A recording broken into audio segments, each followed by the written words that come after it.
오늘도 아이스크림을 쏠까 말까 고민이 되네요. 자, 23편 1절에서 6절입니다. 자, 우리 같이 한번 천천히 하나님 말씀을 봉독했습니다. 시작. 여호와는 나의 목자시니 내게 부족함이 없으리로다. 그가 나를 푸른 풀밭에 누이시며 쉴만한 물가로 인도하시는도다. 내 영혼을 소생시키시고 자기 이름을 위하여 의의 길로 인도하시는도다. 내가 사망의 음침한 골짜기로 다닐지라도 해를 두려워하지 않을 것은 주께서 나와 함께 하시리라. 주의 지팡이와 막대기가 나를 안위하시나이다. 주께서 내 원수의 목전에서 내게 상을 차려주시고 기름을 내 머리에 부으셨으니 내 잔이 넘치나이다. 내 평생의 선하심과 인자심이 반드시 나를 따르니 내가 여호와의 집에 영원히 살리로다. 아멘. 오늘 말씀을 전하실 이승재 목사님은 송탄중앙교회 부목사님으로 계시고요.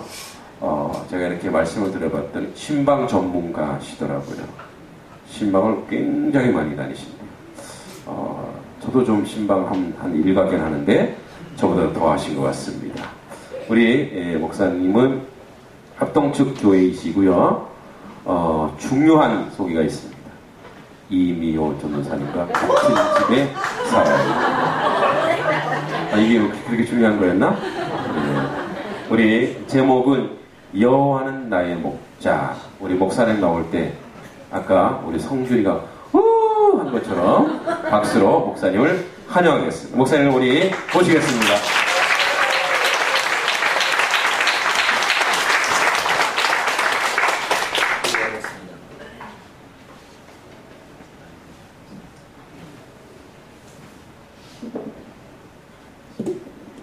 기도하겠습니다. 우리의 인생에 참 목자가 되어주시는 좋으신 하나님 아버지를 찬양합니다. 부족하고 연약한 자를 하나님 주님이 빚값 주고 사신 몸된 교회로 불러주셔서 하나님 말씀을 전하며 증거할 수 있도록 인도해 주심을 감사를 드립니다.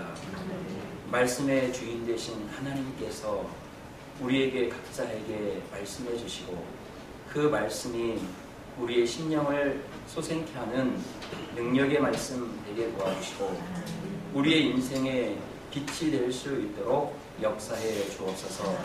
상처받은 심령이 있으니까 주님의 말씀으로 위로해 주시고 아직도 예수 그리스도를 내 인생의 구주로 영접하지 않는 분이 있다면 우리 인생의 진정한 목자 되신 예수님을 우리 인생의 주인으로 영접하는 복된 시간 될 수 있도록 역사해 주시옵소서. 예수님의 이름으로 기도합니다. 아멘. 제 목소리가 저기까지 들리십니까? 안 들리시죠? 잘 들려요? 마이크 입으로 무슨 마이크 듣으시는데?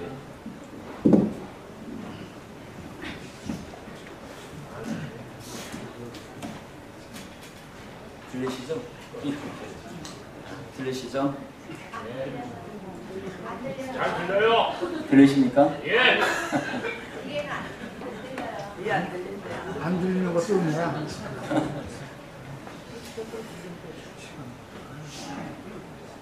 아무튼 저를 이곳으로 불러주셔서 하나님 말씀을 전할 수 있도록 해주신 담임 목사님이신 김동기 목사님과 당회원과 성도님들에게 감사를 드립니다. 함께 말씀을 나눌 때 그 말씀의 주인 되신 주님의 영광이 드러났으면 좋겠습니다. 저는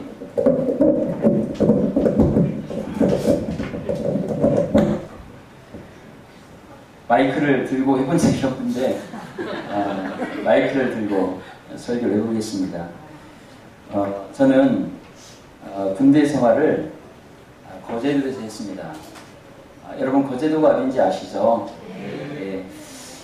우리나라에서 두 번째 큰 섬이 거제도라고 합니다. 저도 군대에 가봐서 처음 경험을 해봤어요. 그런데 군대에서 제가 군정병으로 신앙생활을 했습니다. 그런데 제 동기들이 저까지 해서 총 6명입니다. 그런데 제가 군대 가서 항상 밥 먹을 때는 기도를 하고 또 주일날 교회가 없어서 교회를 가지 못하는데 교회를 보내주려고 해서 저만 특별 보호가 들어가서 교회를 다녔어요. 그런데 하루는 제 동기가 찾아와서 저하고 이런저런 얘기하다가 저에게 이런 얘기를 해요. 자기는 인생에서 가장 존경하는 사람이 있는데 그 존경하는 사람이 나의 아버지다. 그렇게 말을 해요.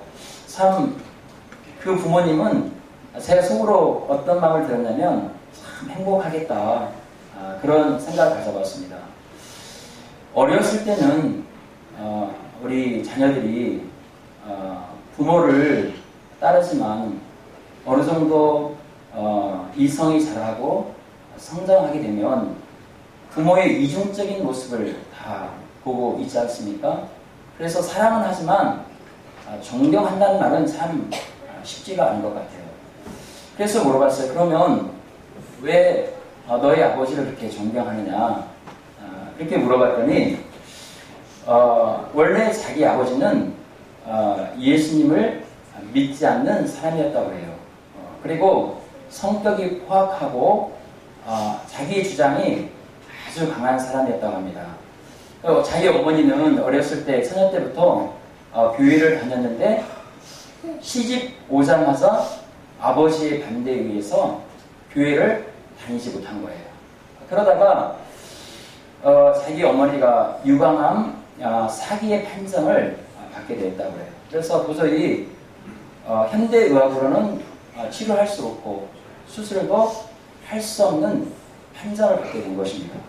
그래서 이 어머니가 아버지에게 그런 제안을 했대요. 내가 당신 때문에 교회를 다니지 못했는데 정말 저 한 번 주님 앞에 가서 매달리면서 기도를 하고 싶습니다. 이렇게 말하고 가까운 아마 기도원에 가신 것 같아요. 그래서 어머니가 사기쯤 됐으니까 우리가 생각해보면 몸이 굉장히 여유였겠죠. 그래서 아버지가 그 어머니를 보살핀 것입니다. 그런데 정말 6개월 된 후에 기적처럼 어머니가 깨끗하게 치료를 받게 되었어요.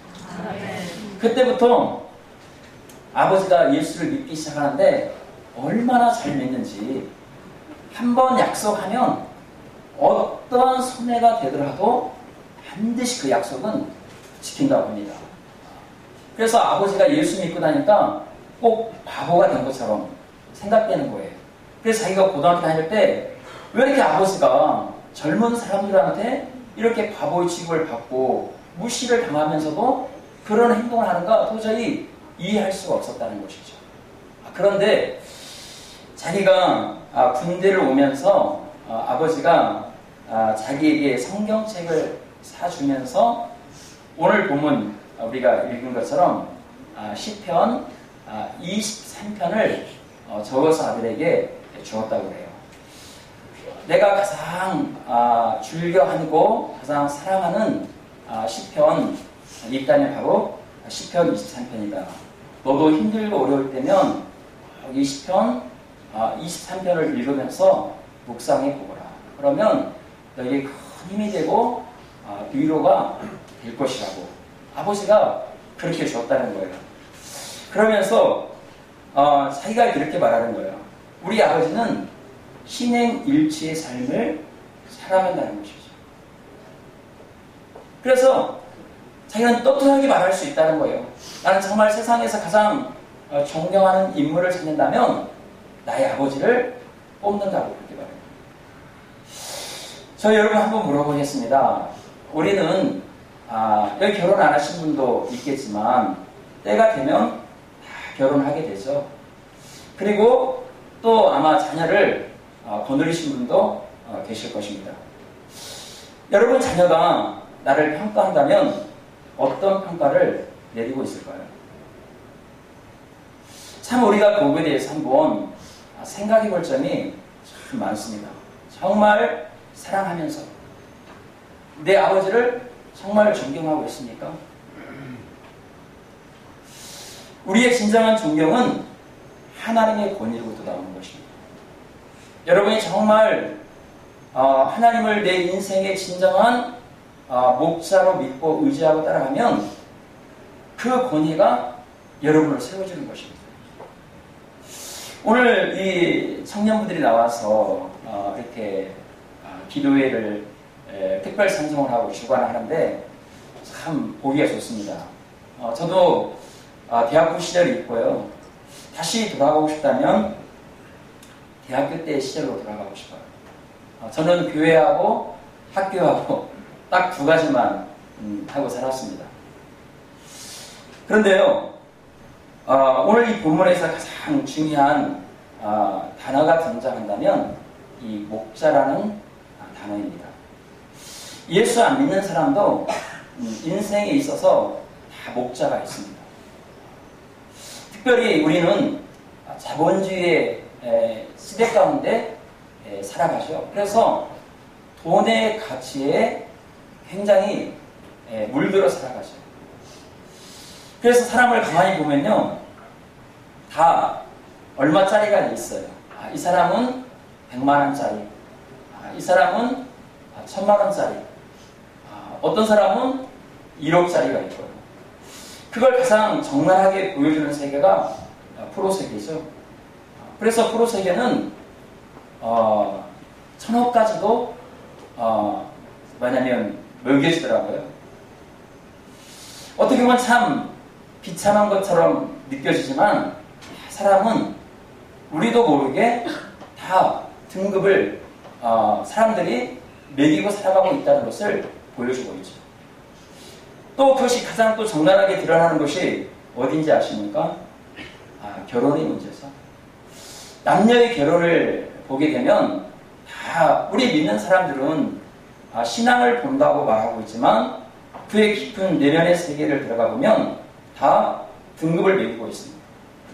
그래서 나보다 못한 사람을 누가 동등의 위치에다 매기면 그 사람 앞에서는 말은 표현하지 않지만 속으로 돌아와서 무시당한 느낌을 저버릴 수 없을 때가 있죠. 그러나요, 돈은 우리 인생 가운데 참 중요합니다. 그런데요, 돈으로 해결할 수 없는 것이 참으로 많습니다. 돈으로요, 우리의 영혼을 살 수 없습니다. 돈을 통해서 사랑은 하는데 이용을 할 수 있지만 사람의 마음은 돈을 가지고 얻을 수 없습니다. 내가 좋은 집에서 잠은 잘 수 있지만 단잠은 돈을 가지고 살 수 없는 것이죠. 그래서 돈은요, 우리의 인생의 진정한 목자가 될 수 없습니다. 어떤 사람은 이 사람을 자신의 인생의 목자로 믿고 살아가는 사람들이 있는 것 같습니다. 저도 어렸을 때는 저희 어머니가 내 인생의 전부였죠. 왜 그랬을까요? 어머니가 해결해줬기 때문에 그랬죠. 그런데 지금은 누구의 도움이 없이 살아가지 못합니까? 자녀의 도움이 없이 살아가지 못하는 아주 연약한 한 사람이라는 것을 보게 돼요.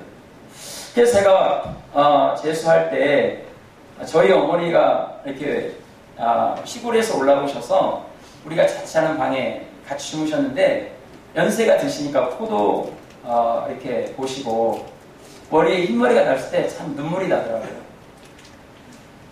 저희 어머니가 이렇게 벌써 늙었구나, 그런 마음이 가지니까 마음이 참 서글퍼졌습니다. 제가 고등학교 1학년 때 누가 대통령이 되었냐면 전두환 대통령이 등극했습니다. 그리고 7년 후에 백담사 갔어요. 그리고 그의 오른팔이었던 장세동 씨가 이 안기부장이 되었었잖아요. 그런데 전두환 씨가 감옥에 가니까 누구도 같이 가요. 장세동 씨도 가게 되는 걸 보았습니다. 제가 무엇을 말할까요? 사람을 의지하면 그 사람이 죽는 날에 함께 멸망하는 것입니다. 그 인생의 소망이 끊어지는 것입니다. 그래서 사람도 우리의 인생의 진정한 목자가 될 수 없다는 것이죠. 그러면 우리의 인생의 진정한 목자는 누굴까요? 오늘 본문이 이렇게 말씀합니다. 여호와는 나의 목자라고 말씀합니다. 이 23편의 표지를 보니까 누구의 시예요? 다윗의 시입니다. 아마 이 시편을 읽어보면 다윗이 젊은 날에 이 시편을 지은 것이 아니라 아마 중년을 넘어서 인생의 황혼 무렵에 이 시편 23편을 지은 것 같아요. 그 이미지 속에서 그것을 볼 수가 있는 것 같습니다. 그는요, 본이 내 인생의 목자입니다 이렇게 말하지 않습니다. 권력도 내 인생의 목자가 될 수 없습니다. 사람도 어떤 사람도 내 인생의 목자가 아닙니다. 누가 내 인생의 목자라고요? 여호와가 나의 목자라고 말하죠. 사실 돈도 벌어보지 못하고 권력도 가져보지 못하고 어떤 권세도 가져보지 못한 사람이 이런 말을 한다면 아마 설득력이 없을 것 같아요. 그런데 다윗은 이스라엘의 최고의 왕이었습니다. 모든 권력을 가진 사람입니다. 최고의 물질을 가진 사람입니다. 이스라엘에서 지금도 가장 위대한 왕을 뽑는다면 다윗 왕을 뽑습니다. 그런 모든 걸 다 가져보고 다 누려보고 그렇지만 그는 내 인생에 절대로 사람도 목자가 될 수 없습니다. 권력도 내 인생의 목자가 될 수 없습니다. 오직 여호와 하나님만이 나의 인생의 목자입니다. 그런데요, 참 더 중요합니다. 하나님을 내 인생의 목자로 믿고 따랐는데 뭐라고 말합니까? 부족함이 없다고 말씀하고 있습니다.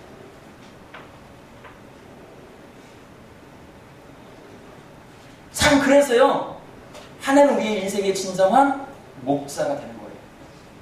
그런데요, 목자가 있다는 것은 우리에게 무엇이 있다는 것을 말해줄까요? 양이 있다는 것을 말합니다. 그런데 양은요, 자기를 지킬 만한 아무런 능력이 없습니다. 사자처럼 강력한 이빨이 있는 것도 아니었습니다. 곰처럼 앞발이 큰 힘이 있는 앞발이 있는 것도 아니었어요. 카멜론처럼 위기 때마다 자기 몸을 색깔을 바꾸는 그런 능력도 없습니다. 뱀처럼 독이 있어서 외부로부터 공격해오는 자기 몸을 지킬 만한 아무런 능력이 없습니다. 그렇다면 양은 어떻게 해서 살아갈까요? 철저히 목자를 의존해 살아갈 때 양은 부족함이 없는 것입니다. 하나님은 우리 인생을 만들 때 철저히 하나님을 의존해 살아가는 양으로 우리를 지으셨다는 것이죠. 목자 되신 하나님을 내 인생의 주인으로 믿고 따를 때 우리의 인생은 부족함이 없는 인생을 살아갈 수 있다는 것입니다. 그래서요, 오늘 이 예배를 드리고 있는 특별히 청년분들이요, 가장 힘써야 할 것이 있다면 어떻게 해서 목자 되신 하나님을 의존해서 살아가는 법을 배워야 합니다. 많은 사람들이 하나님을 믿으면서도 그 목자가 내 인생의 삶을 어떻게 인도해 나가는지를 잘 모르고 예수를 믿는 것이죠. 그것이 비극입니다. 그래서요, 우리는 하나님이 어떤 분이고 목자로서 양 대신 우리를 어떻게 인도해 나가는지를 우리는 배워야 한다는 것입니다. 이것이 우리의 인생의 가장 큰 행복이요, 기쁨이요. 그리고요, 우리의 인생을 마감하는 날 우리는 뭐로 고백할 수 있습니까? 여호와의 나의 목자시니 내가 부족함이 없는 인생의 삶을 살았습니다. 그렇게 고백할 수 있는 것입니다.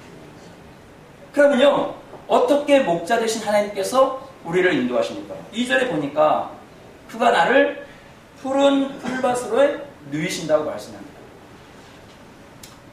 양은요, 아주 근시안입니다. 그래서 눈이 1m에서 2m 정도밖에 보지 못합니다. 그래서 어디에 푸른 풀밭이 있는지 절대 알지 못합니다. 누구만이 알까요? 목자만이 알 수 있습니다. 그래서 참 목자는요, 양을 먹이면서도 항상 푸른 추장으로 인도할 것을 미리 찾는 것입니다. 그런데 여러분, 우리가 알다시피 이스라엘은요, 그렇게 목초지가 많지 않습니다. 이 몽고 평야를 보면 수많은 다 보니까 그 평야에 그렇게 풀이 많더라고요. 그런데 이스라엘은 그렇지 않습니다. 남쪽에는 거의 없고요. 거의 일자죠. 이스라엘 지도를 보면 거의 일자지 않습니까? 이 남쪽으로는 거의 없고 북쪽에 목초지가 있습니다. 그런데 해발 한 400m에서 600m 정도 되는 이 산에 목초지가 듬성듬성 있다는 것이죠. 그리고요, 우리나라 산은 이렇게 완만하지만 이 팔레스타인, 특별히 유대 지방에 있는 이 산은요, 급경사다고 합니다. 바람마디 한 마리 이렇게 잘못 내밀면 낭떠러지에 떨어질 수가 있어요. 그런데 이 목자가 양을 칠 때는 반드시 무엇과 함께 치는지 아십니까? 염소와 함께 칩니다. 이게 왜 그러냐면 양이 미련해가지고 이렇게 한번 붙으면 떨어질지를 모르는 거예요. 그래서 살이 이렇게 짓무르기도 하고 그러는 거예요. 그런데 이 염소는 누가 붙는 것을 싫어합니다. 그래서 양이 이렇게 붙으면 이렇게 떠받는 거예요. 떠받으면 떨어지고 이렇게 해서, 그래서 반드시 양을 치는 곳에는 이 염소를 치는 거예요. 그런데요, 이 낭떠러지에 떨어져서 이 죽은 동물의 시체들이 있는데, 우리가 생각하기를 양이 이 살도 찌고 뚱부적거리고 그래서 양의 시체가 많을 것 같은데, 양의 시체가 많은 게 아니고 무슨 시체가 많으냐면 염소의 시체가 많다고. 왜 그런지 아십니까? 양은요, 미련해서 풀을 먹으면요, 뭐냐면 뿌리까지 다 이렇게 뽑아 먹는다고 해요. 그런데 이 염소는 입이 고급이야. 그 연한 것만 먹는 거예요. 그래서 목자가 양을 칠 때 목자의 음성을 듣고 양은 따라가는데, 염소는 자기가 먼저 좋은 풀을 먹겠다고 목자를 떠나서 가다가 낭떠러지 떨어져 죽는다는 것입니다. 참 우리의 인생의 모습을 보여주고 있는 것 같아요.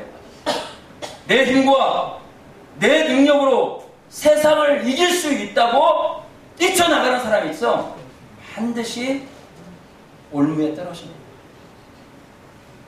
하나님의 택한 백성은 하나님의 울타리 안에 살 때 가장 행복한 거예요.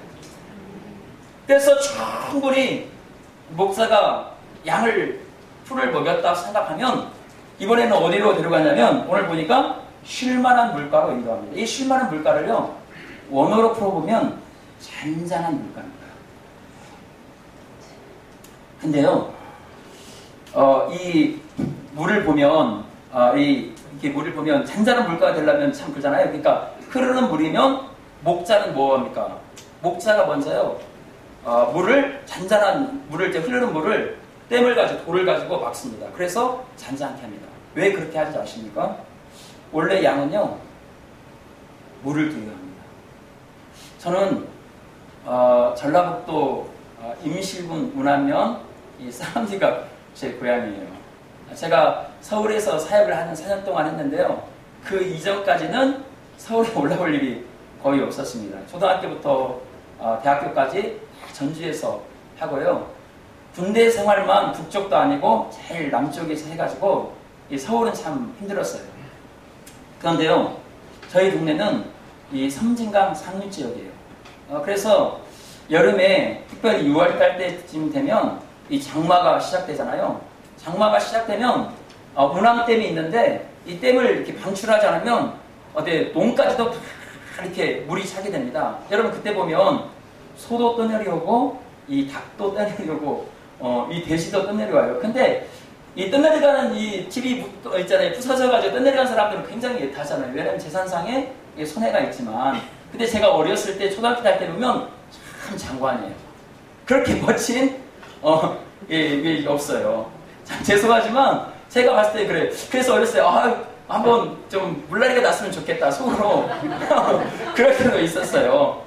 그런데요, 이 돼지나 소나 이 닭도요 얼마나 수영을 잘하는지 몰라요. 그들은 수영 가르칠 수도 없는데 그렇게 잘해요. 그런데 양만큼은 수영을 하지 못합니다. 왜 그럴까요? 이 양이 물을 흡수합니다. 털이 물을 흡수하는 거예요.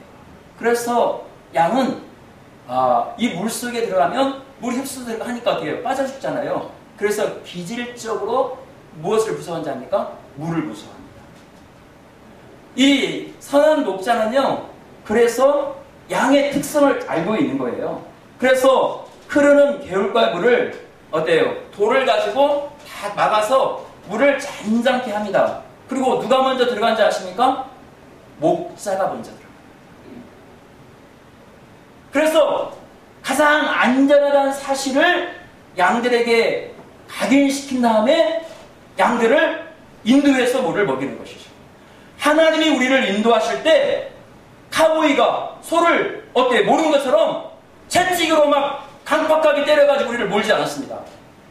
저 사람이 어떤 기질적으로 어떤 분이 양약한지 그것을 다 고려하셔서 그 사람의 형편에 맞게 인격적으로 하나님 그 인생을 이끌어 가시는 것이죠.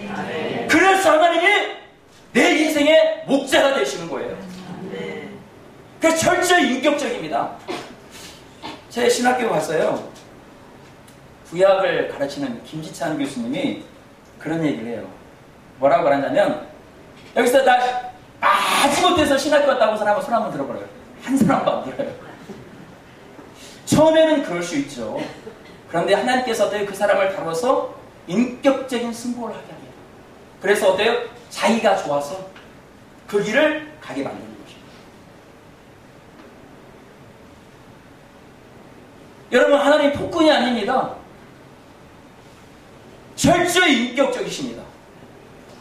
내가 어떤 분이 연약한지, 내가 무엇이 부족한지 그것을 알고 그 사람에 맞게, 형편에 맞게 인도하시는 인격적인 선한 나의 목자이십니다. 그리고 3절에 보니까 내 영혼을 소생시킨다고 말씀합니다. 여러분, 이 소생시킨다는 이 말을 보게 되면요, 사람은 하나님 우리를 만드셨을 때 흙과 영으로 이렇게 만들어졌습니다. 그런데 죄와 허물로 우리가 죽었다고 말하죠. 우리는 죽었습니다. 죽어있는 영혼을 살릴 수 있는 분은 누구만이 가능할까요?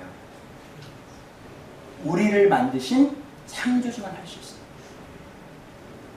세상의 그 어떤 의사도 학자도 살릴 수가 없습니다. 창조주 하나님만이 우리 죽어있는 영혼을 살릴 수 있는 겁니다. 그리고요, 오늘 보니까 우리의 영혼을 소생시킨다고 말씀하고 있죠. 여러분, 우리의 영혼을 소생시키는 분도 누구만이 할 수 있는 것입니까?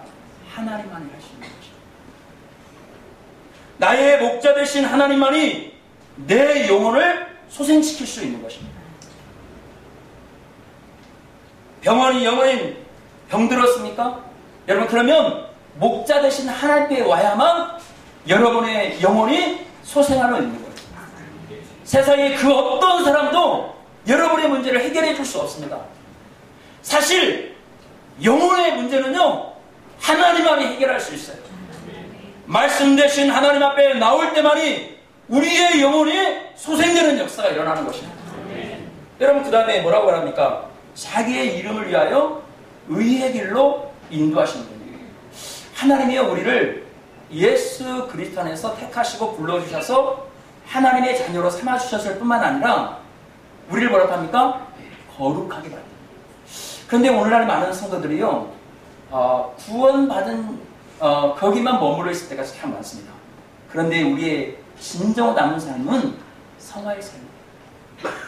예수의 인격과 예수의 삶을 내 인생의 삶 가운데 배워가야 돼요. 그것은 어때요? 우리의 노력과 성령의 인도를 통해서 그 역사가 일어나는 것입니다. 그저 되는 게 아니에요. 구원은 전적인 하나님의 은혜인 것입니다. 그러나 우리의 승화는 우리의 열심과 성령의 역사를 통해서 이루어나가는 것입니다.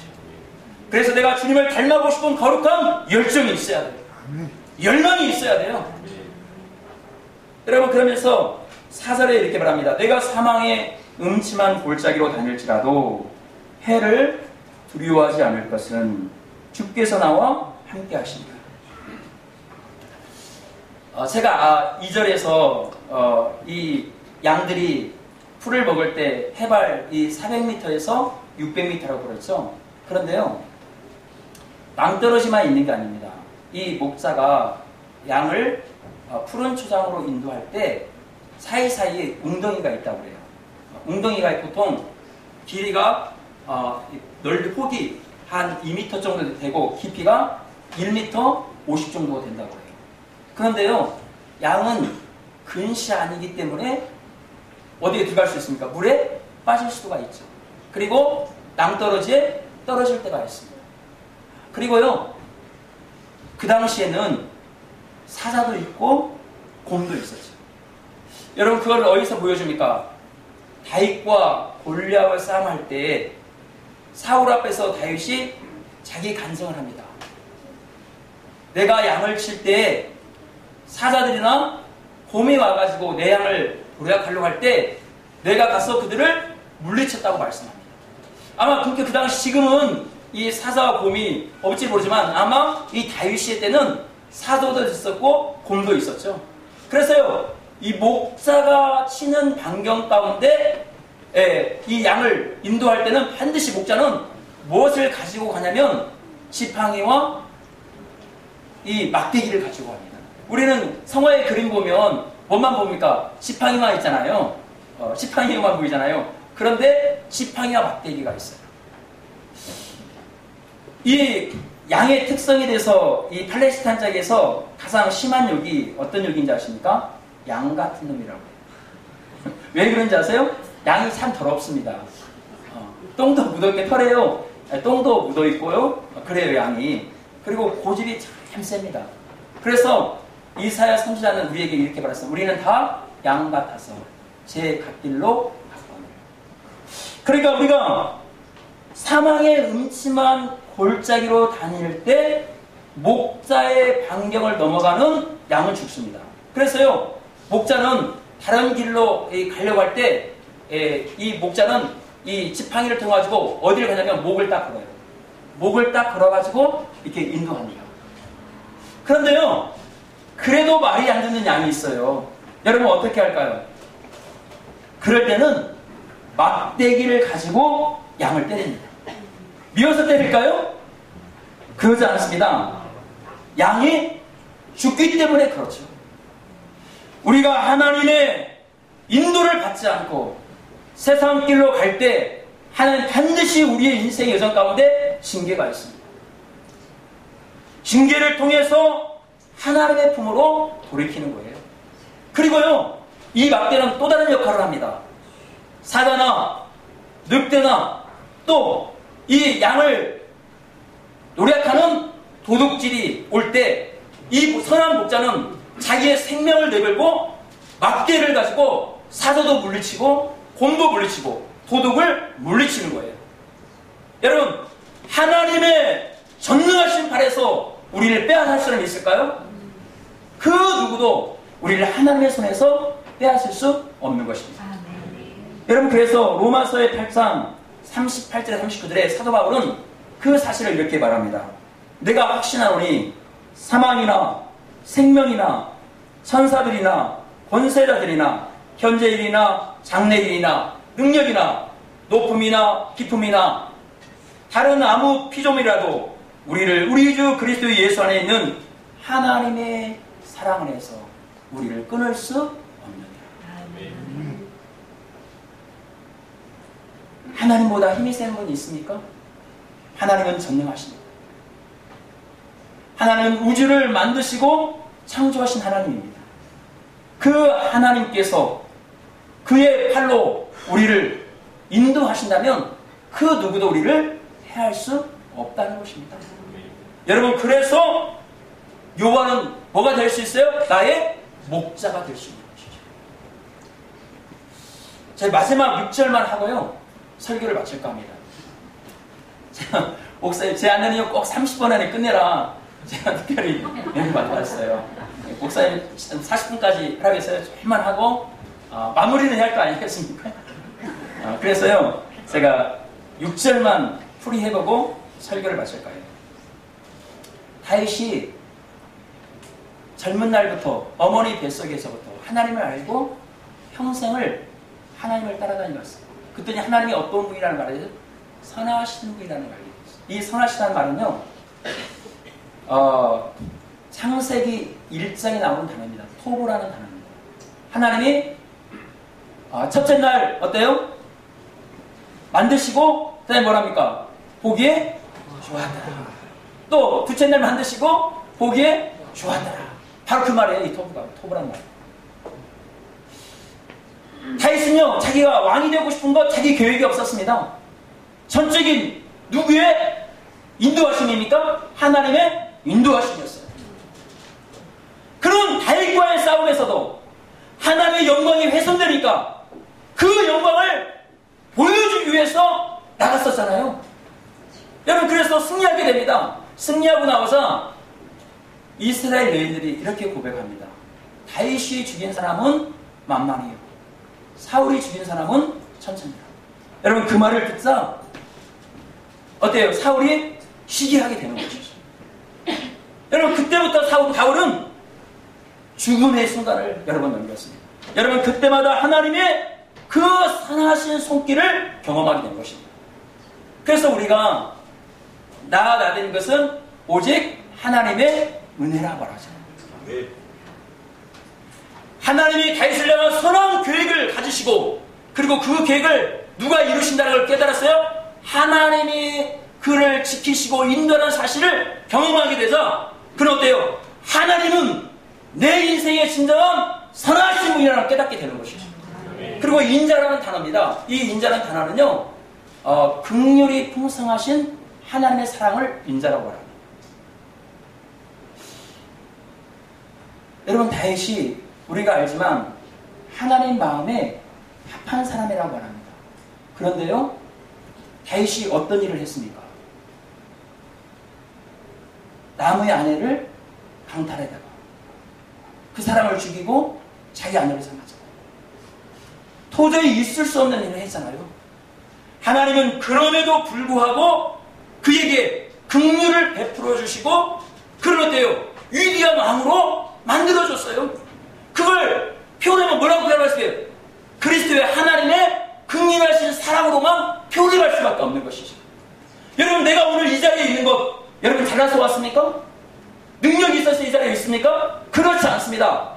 하나님의 긍휼이 사랑이 있었기에 내가 오늘 이 자리에 있는 것이죠. 아멘. 내가 예수 그리스도를 나의 구주로 믿을 수 있는 것입니다. 아멘. 제 설교를 마치고자 합니다. 제가 여자예요. 제가 여자로 한번 표현해 보겠습니다. 그런데요, 남자가 참 능력이 있어요. 모든 걸 다 해줄 수 있는 능력이 있어요. 그런데 성격이 포악하고 완악하고 한다면 살 수 있을까요? 아침에는 자기 마음에 맞으면 해는 거 다 해줘. 그런데 조금만 자기 마음에 맞지 않으면 어때요? 밥상도 덮고 자기 아내를 좀 제가 한 번만 심한 말씀하면 개패듯 때린다면 여러분 살 수 있을까요? 못 살죠. 어떻게 살겠습니까? 불안해서. 뒤집어 생각해 보겠습니다. 남편이 참 온순하고 아내를 끔찍하게 사랑해줘요. 그런데 처자식을 먹이 살릴 수 있는 능력이 없다면 어때요? 살 수 있을까요? 그것도 힘들죠. 다윗은 하나님을 내 인생의 목자로 믿고 따라갔습니다. 하나님 자기의 모든 걸 해줄 수 있는 전능하신 하나님이요, 능력이 하나님이요, 그리고 하나님의 성품은 변함이 없고 선하신 분이에요. 그리고 긍휼이 풍성하신 하나님이에요. 그래서 내 인생의 신전한 목자로 믿고 따를 수 있는 것이죠. 그래서 그의 결론이 뭡니까? 부족함이 없는 인생의 삶을 살았다고 고백하는 것입니다. 오늘 우리 청년분들 오늘 이 자리에 나와서 예배를 드리고 있죠. 여러분의 인생이 부족함이 없는 인생의 삶을 살려면 하나님을 내 인생의 목자로 믿고 그분을 내 인생의 왕으로 섬기며 그분의 목양을 받을 때 여러분은 부족함이 없는 인생의 삶을 살아갈 수 있는 것입니다. 그런 은혜가 여러분의 인생 가운데 있기를 소망합니다. 하나님 감사합니다. 오늘 말씀을 통해서 우리의 인생의 진정한 목자이신 하나님을 깊이 알게 도와주시고 그리고 여호와가 내 인생의 목자가 될 때 내가 부족함이 없는 인생의 삶을 살았다는 고백이 우리 모두에게 있게 도와 주옵소서. 예수님의 이름으로 기도합니다. 아멘.